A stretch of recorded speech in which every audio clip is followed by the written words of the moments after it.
Assalamualaikum semua. Perkenalkan, saya Rulinda Trimarta dari Prodi Pendidikan IPA Universitas Sarjana Wiyata Taman Siswa. Kali ini saya akan membahas mengenai korosi. Apakah kalian pernah mendengar istilah karat atau perkaratan pada besi? Nah, perkaratan tersebut disebut juga sebagai korosi. Korosi atau perkaratan adalah perubahan logam secara fisika maupun kimia akibat hilangnya fungsi mekanis logam tersebut. Korosi merupakan proses degradasi atau deteriorisasi atau perusakan material yang disebabkan oleh pengaruh lingkungan dan sekitarnya. Reaksi yang terjadi pada perkaratan besi yaitu sebagai berikut. Korosi terjadi karena logam besi teroksidasi sehingga menghasilkan ion Fe2+ dan elektron. Reaksi oksidasi pada logam besi terjadi pada anoda. Lalu, elektron yang dihasilkan akan mengalir ke katoda yang akan mereduksi oksigen dan ion H+ di udara bebas sehingga menghasilkan air. Air tersebut lalu bereaksi kembali dengan oksigen dan membentuk OH. Ion besi yang terbentuk pada anoda akan teroksidasi membentuk senyawa oksida terhidrasi yang disebut dengan karat. Adapun macam-macam korosi yaitu yang pertama, uniform attack atau korosi seragam. Korosi ini terjadi pada permukaan logam akibat reaksi kimia karena pH air yang rendah dan udara yang lemah, sehingga semakin lama logam semakin menipis. Korosi ini biasanya terjadi pada pelat baja atau profil dan logam homogen. Yang kedua, pitting corrosion atau korosi sumur. Korosi ini disebabkan karena komposisi logam yang tidak homogen, yang mana pada daerah batas timbul korosi yang berbentuk sumur. Yang ketiga, erosion corrosion atau korosi erosi. Korosi ini terjadi karena keausan dan menimbulkan bagian-bagian yang tajam dan kasar. Bagian-bagian inilah yang mudah terjadi korosi dan juga diakibatkan karena fluida yang sangat deras dan dapat mengkikis perlindungan pada logam.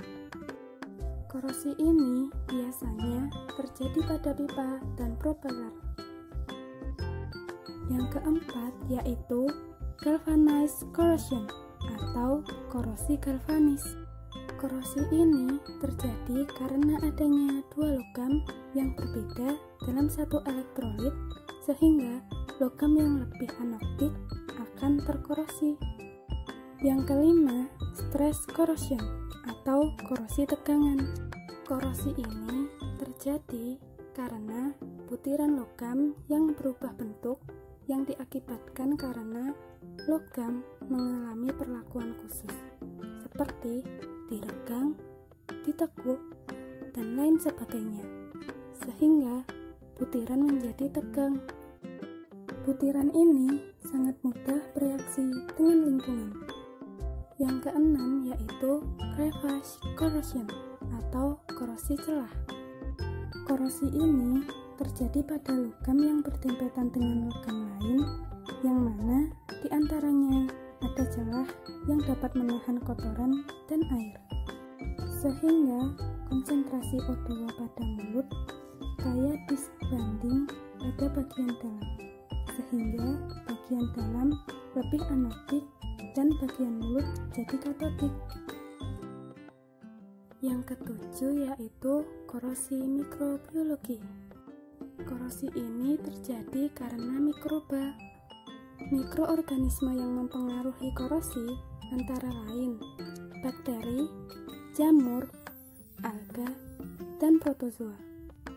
Korosi ini bertanggung jawab terhadap degradasi material di lingkungan.